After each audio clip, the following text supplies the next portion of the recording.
12वीं पास है सर मैं। अच्छा। हाँ जी। और मेरा सपना था पढ़ने का। अच्छा अच्छा। हाँ जी। तो इन्होंने पढ़ाया नहीं, यहाँ पे पापा ने जल्दी शादी कर दी, इन्होंने पढ़ाया नहीं। तो मैंने ये सोचा क्या नाम, जो भी मेरी बेटियाँ पैदा होगी ना तो उसको मैं अच्छे से पढ़ाऊंगी, अच्छे से ध्यान रखूंगी उनका। तो 2 बेटियाँ पैदा हुई सर, और उनका बहुत अच्छे से ध्यान रखा।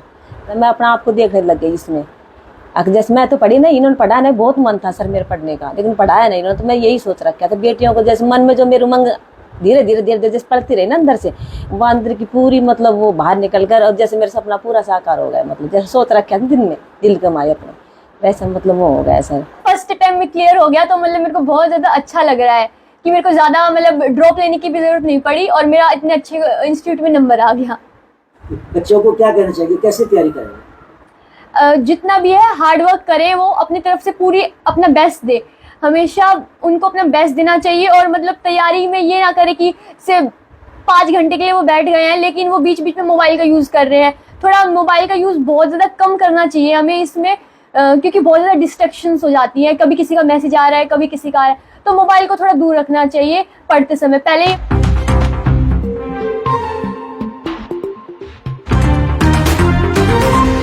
बड़े नगरों में बेशक विद्यार्थियों को पढ़ाई को लेकर बेहतर सुविधाएं मिल जाती हैं तथा सम्यक प्रशिक्षण से बच्चे आगे भी निकल जाते हैं, परंतु प्रतिभाओं की गांवों में भी कमी नहीं है।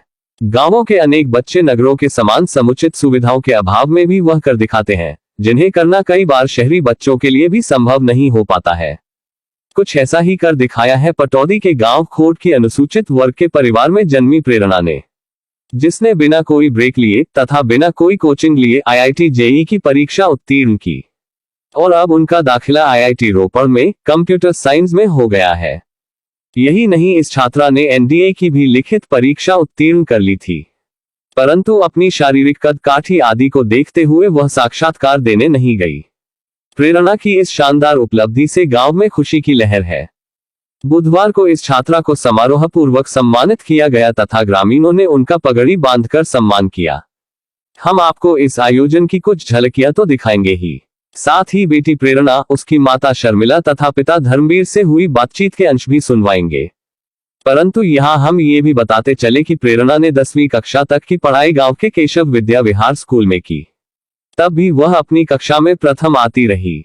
11वीं तथा 12वीं कक्षा उसने पाथफाइंडर ग्लोबल स्कूल से डे बोर्डिंग के रूप में की।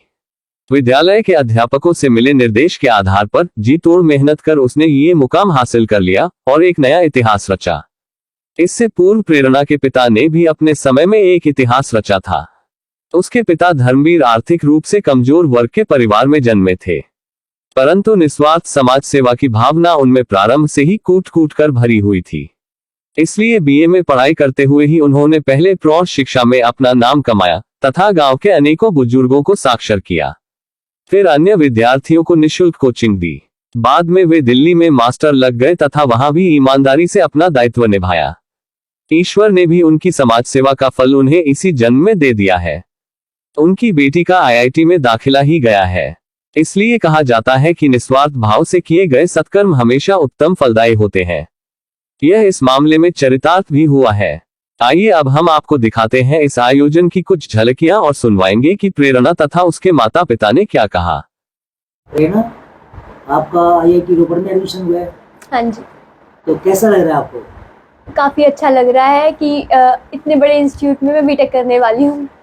इससे पहले कहाँ पढ़ाई की आपने? मैंने 10th तक केशव स्कूल में पढ़ी हूँ और 11th-12th मैंने पाथफाइंडर स्कूल से किया है। तैयारी कैसे की आपने? टीचर्स थे, टीचर्स ने जैसे डेली बताया कि भाई आपको ये करना है, होमवर्क आज करना है और मतलब आपको इस तरह की से प्रिपरेशन करनी है अपनी। तो टीचर्स की बातों को ही फॉलो किया है। मतलब हमेशा से जैसे मैं घर आती, जैसे हमारी डे बोर्डिंग होती है तो 5 o'clock से हम घर पहुंचते हैं, उसके बाद मैं 7 o'clock में बैठती थी पढ़ने और फिर मैं 12 या फिर 1 तक पढ़ती थी। कोचिंग वगैरह कोई नहीं? जो भी है स्कूल से ही किया है, एक्स्ट्रा कुछ नहीं किया। नहीं, एक्स्ट्रा कुछ नहीं किया। घर पे कोई मम्मी या पापा ने कोई हेल्प की पढ़ाई में? जैसे मैं रात तक लेट तक पढ़ती थी तो मम्मा मेरे साथ जागती थी। मतलब जितना भी टाइम मैं पढ़ रही हूँ तो मम्मा मेरे साथ ही रहती थी ताकि मतलब मेरे को अकेला ना लगे। और पापा मेरे को कभी डिमोटिवेट नहीं किया कि भाई इतने नंबर कम क्यों आ रहे हैं, हमेशा मोटिवेट ही किया है कि अगर और अच्छा कर सकते हो, इससे अच्छा और बेहतर करो, नंबर लेके आओ बस। क्या आपका पहले कोई सपना था कि IIT में जाएंगे? नहीं, पहले ऐसा कोई सपना नहीं था क्योंकि मेरे को पहले इसके बारे में पता ही नहीं था। मैंने सिर्फ नॉन मेडिकल इसलिए लिया क्योंकि मेरा मैथ्स में ज़्यादा इंटरेस्ट था बायो को छोड़कर। फिर जैसे मेरे को 11 पता लगा कि भाई IIT से बीटेक करते हैं, ये पता था कि बीटेक होता है लेकिन ये नहीं पता था कि IIT है। तो फिर मैंने उसके बाद जैसे मेरे को इसके बारे में जानकारी हुई तो फिर उसके बाद मैंने स्टार्ट किया इसके लिए प्रिपरेशन करना, और मतलब गूगल से बहुत सारी इन्फॉर्मेशन इसके लिए निकाली कि कैसे क्या करते हैं, किस तरीके से पढ़ते हैं, इस तरह से। बच्चों को क्या कहना चाहिए, कैसे तैयारी करें? जितना भी है हार्ड वर्क करें, वो अपनी तरफ से पूरी अपना बेस्ट दे। हमेशा उनको अपना बेस्ट देना चाहिए और मतलब तैयारी में ये ना करे कि सिर्फ 5 घंटे के लिए वो बैठ गए हैं लेकिन वो बीच बीच में मोबाइल का यूज़ कर रहे हैं। थोड़ा मोबाइल का यूज़ बहुत ज़्यादा कम करना चाहिए हमें इसमें, क्योंकि बहुत ज़्यादा डिस्ट्रैक्शंस हो जाती हैं। कभी किसी का मैसेज आ रहा है, कभी किसी का आ रहा है, तो मोबाइल को थोड़ा दूर रखना चाहिए पढ़ते समय। पहले ये प्रॉब्लम्स आई थी मेरे को भी, फिर मैंने मतलब मोबाइल को दूर रखा तो फिर लास्ट में अच्छा ऐसा सही रहा। डिस्टेंस मेंटेन रखना चाहिए, मतलब मोबाइल से ज़्यादा टच में नहीं रहना चाहिए कि मतलब ऑनलाइन ही रहे ऐसे। अब कई बच्चे ऐसे हैं जो एडमिशन नहीं हो पाता, फिर वो 1 साल ड्रॉप कर लेते हैं, कोचिंग भी लेते हैं और कई बार फिर भी नहीं हो पाता। और आपका बिना कोचिंग के, बिना किसी ट्यूशन के और ये काम हुआ है, तो कैसा आपको लग रहा है? काफ़ी अच्छा लग रहा है। फर्स्ट अटेम्प्ट में क्लियर हो गया तो मतलब मेरे को बहुत ज़्यादा अच्छा लग रहा है कि मेरे को ज़्यादा मतलब ड्रॉप लेने की भी ज़रूरत नहीं पड़ी और मेरा इतने अच्छे इंस्टीट्यूट में नंबर आ गया। और कोई एग्जाम भी आपने दिया जो क्लियर किया हो? मैंने जेईई मेंस के तो जैसे दिए ही थे, तो फर्स्ट अटेम्प्ट में मेरे 96 परसेंटाइल थे। फिर जो मैंने सेकंड अटेम्प्ट दिया जेईई मेंस का, उसके अंदर मेरे 98.2 परसेंटाइल थे, उसमें इंक्रीज हो गया था मेरा। और इससे पहले मैंने 2 बार रिटर्न एग्जाम दिया है एनडीए का और दोनों बार मेरा क्वालिफाई हो गया था। एनडीए में आपने जाने का क्यों सोचा? एनडीए में हेल्थ की वजह से नहीं गई मैं, मेरा आई साइट थोड़ा ज़्यादा वीक है तो मैंने नहीं किया, और एसएसबी के लिए मैं जा नहीं पाई। फर्स्ट टाइम में तो मेरा जेईई मेंस का पेपर नज़दीक था तो मैं इसलिए नहीं जा पाई, और सेकंड वाले में कुछ इश्यू आ गया था इसलिए मैं नहीं जा पाई। माशी, आपकी बिटिया ने पहली बार में ही बिना किसी कोचिंग के, बिना ट्यूशन के, जैसे कि वो बता रही है, और आईआईटी में दाखिला उनका हो गया, तो कैसा फील कर रहे हैं आप? बहुत ही अच्छा डॉक्टर साहब, पहले तो आपका स्वागत करता हूं।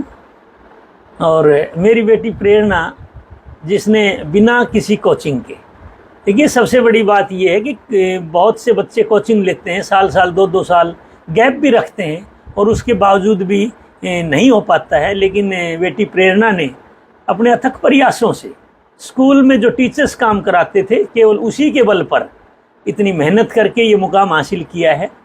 मेरा ये था कि संडे को ऑनलाइन जो इनके टेस्ट होते थे, स्कूल तक इनको ड्रॉप करना, वहाँ से वापस लेके आना और टीचर्स से संपर्क रखना कि भाई बेटी कितना प्रोग्रेस कर रही है। तो पीछे आके तो टीचर्स भी कॉन्फिडेंट हो गए थे कि प्रेरणा बेटी बहुत अच्छा करके दिखाएगी, और आज ये इसने सिद्ध कर दिया वास्तव में कि इसकी जो मेहनत थी वो रंग लाई, और इनका आईआईटी रोपड़ के लिए कंप्यूटर साइंस इंजीनियरिंग में सिलेक्शन हुआ है। अब आपका एक छोटा सा गांव ही है जी, और उसमें भी बिटिया ने ये मुकाम हासिल किया है, और मैट्रिक के तक की पढ़ाई तो उसने केशव स्कूल में की, केशव स्कूल, जो एक गांव का स्कूल है। गांव का स्कूल केशव स्कूल। यहाँ तो में ये फर्स्ट से 10th तक टॉप आती थी। अच्छा अच्छी बात ये है, फर्स्ट क्लास से 10th तक टॉप आती थी, और उसके बाद 11th 12th में ये पाथफाइंडर गई थी। एक मैं आपसे बहुत लंबे टाइम से टच में हूँ, 30-31-32 साल हो गए जी, और मुझे याद आ रहा है वो 91-92 का टाइम जब आप पढ़ाई कर रहे थे, बीए फाइनल में थे, बीए फाइनल में, और साथ साथ बच्चों को भी पढ़ा रहे थे। बिल्कुल। और प्रौढ़ों को भी आपने पढ़ाया। प्रौढ़ शिक्षा तो कहीं आपको लगता है कि भाई आपने जो वो पुण्य किया और जॉब लगने के बाद भी आप पढ़ाते रहे? बिल्कुल बिल्कुल, और निःशुल्क पढ़ाते रहे? हाँ डॉक्टर साहब, 1991 आप तो ये ईश्वर की भी आप ठीक याद दिलाया। 1991 और 2 में जब मैं बीए फाइनल का छात्र था तो मैं प्रौढ़ शिक्षा चलाता था, और उसके बाद मैंने जो हरियाणा में मेरी जॉब लगी थी एज ए प्राइमरी टीचर, उसमें भी मैंने यहाँ निःशुल्क बच्चों को, गरीब बच्चों, उसमें कोई जाति का वो नहीं था, कोई भी गरीब बच्चा हो, मैंने निःशुल्क उनकी सेवा की। और उसके बाद मेरा पोस्टिंग दिल्ली हुआ, तो उसके बाद भी लगातार मैं जो मेरा कार्य क्षेत्र है उसमें मैं कमी नहीं छोड़ता, और मुझे लग रहा है जो मैं ये अपनी सेवा कर रहा हूँ उसी का परिणाम है मेरी बेटी को आज ये मुकाम हासिल हुआ है। शर्मिला जी, आपकी बेटी ने मुकाम हासिल किया है, आपने कितनी पढ़ाई की है और इनकी उपलब्धि से आप कितना खुश हैं? सर मैंने तो 12th कर रखी है सर। हाँ जी, 12वीं पास है सर मैं। अच्छा। हाँ जी, और मेरा सपना था पढ़ने का। अच्छा अच्छा। हाँ जी, तो इन्होंने पढ़ाया नहीं, यहाँ पे पापा ने जल्दी शादी कर दी, इन्होंने पढ़ाया नहीं। तो मैंने ये सोचा क्या नाम, जब भी मेरी बेटियां पैदा होगी ना तो उसको मैं अच्छे से पढ़ाऊंगी, अच्छे से ध्यान रखूंगी उनका। तो 2 बेटियां पैदा हुई सर, और उनका मैंने बहुत अच्छे से ध्यान रखा, दोनों बेटी के। जैसे ये बेटी है तो इसका मैंने इतना ध्यान रखा बहुत ज़्यादा, मैं अपना आप को देखने लग गई इसमें। जैसे मैं तो पढ़ी नहीं, इन्होंने पढ़ाया नहीं, बहुत मन था सर मेरे पढ़ने का, लेकिन पढ़ाया नहीं इन्होंने। तो मैं यही सोच रखा था बेटियों को, जैसे मन में जो मेरी उमंग धीरे धीरे धीरे धीरे जैसे पढ़ती रही ना अंदर से, वो अंदर की पूरी मतलब वो बाहर निकल कर, और जैसे मेरा सपना पूरा साकार हो गया, मतलब जैसे सोच रखा था दिन में दिल कमाए अपने, वैसा मतलब वो हो गया सर। तो आप इसमें अपना प्रतिरूप देखते हैं और सोचते हैं कि अब आपकी हाँ जो हसरत मेरी थी छवि, वो हाँ पूरी जी, हो गई। हाँ जी, और क्या। और यही सोच रही थी भाई, मतलब बहुत अच्छे से हमेशा कहती थी बेटी मैं तो पढ़ी नहीं, पर मैं ये चाहती हूँ मेरी बेटियां पढ़े, इसको हमेशा कान में डालती रहती थी। और नहीं मेरे को सर पढ़ाना आता, ठीक है 12वीं पास सर क्या पढ़ाती है उनको, और बस ऐसे ही बस यही बात बोलती थी बस। मेरे ख्याल गाँव में बहुत ही कम ऐसे लोग होंगे जो IIT तक गए होंगे। हाँ आपकी बिटिया गई है और उसका देखो, उसका स्वागत भी कितना जोरदार किया गया, पूरा गांव इकट्ठा हुआ। हाँ जी, हाँ जी, तो कैसा आप प्राउड फील कर रहे हैं? बहुत अच्छा लग रहा है सर। मास्टर जी, जैसे कि आपकी धर्मपत्नी ने बताया कि उनकी हसरत थी कि और ऊंची पढ़ाई करें, 12वीं पास करके ही आए थे। आप तो बहुत लोगों को पढ़ाते रहे, तो उनको पढ़ने क्यों नहीं दिया? उसके लिए डॉक्टर साहब ये था, 1997 में मेरी शादी हुई और उस समय मेरी मिसेज 12th पास थी, और ये मुझे अच्छे से पता था ये 12th टॉपर थी अपने स्कूल की, तो ये बहुत अच्छा करके दिखाती। लेकिन चूंकि मेरे माता पिता वृद्ध थे, उनकी सेवा करना मैंने उनको प्रायोरिटी दिया कि ये मेरे माँ बाप दोबारा जन्म नहीं लेंगे सेवा के लिए, तो मैंने उस तरफ विशेष ध्यान रखा।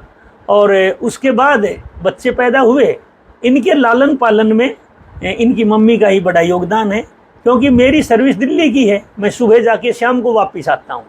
तो इनके चारों बच्चों के लालन पालन में 2 मेरी बेटियाँ हैं, और तीसरे नंबर पे ट्विंस बेटे हैं, वो भी 11th में साइंस से इसी में आ रहे हैं, IIT के इसमें।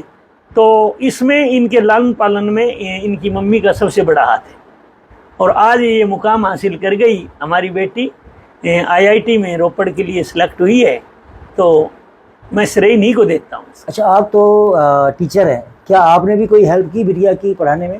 नहीं डॉक्टर साहब, जैसा कि मेरा सब्जेक्ट इंग्लिश रहा पहले, उसके बाद में प्रमोशन मेरा पॉलिटिकल साइंस लेक्चरर के रूप में है, और बिटिया के जो सब्जेक्ट्स थे वो साइंस स्ट्रीम से हैं, और मैथमेटिक्स भी हमारे टाइम का और आज का एकदम चेंज है, तो मैं पढ़ाने में इनकी मदद नहीं कर पाया, बट मोटिवेशनल तो पूरा मैंने किया। कम नंबर भी आए कई बार इनके ऑनलाइन टेस्ट में, बट मैंने इनको कोई ऐसे हैरेस नहीं किया, मोटिवेट किया कि और अच्छा करो और आप कर सकते हो, और इन्हें आज करके दिखा दिया। देखो, आप भी नहीं पढ़ा पाए बिटिया को, हाँ जी, और इसकी मम्मी भी वो भी 12th पास ही है, नहीं पढ़ा पाए, और उसके बावजूद बिटिया ने इतना अच्छा कर लिया, तो कितना आप प्राउड फील कर रहे हैं? बहुत बहुत ज़्यादा प्राउड फील कर रहा हूँ जी, इनके टीचर्स की और इस बेटी की मेहनत रंग लेके आई है, और आज इन्होंने इसीलिए ये मुकाम हासिल किया है। Thank you.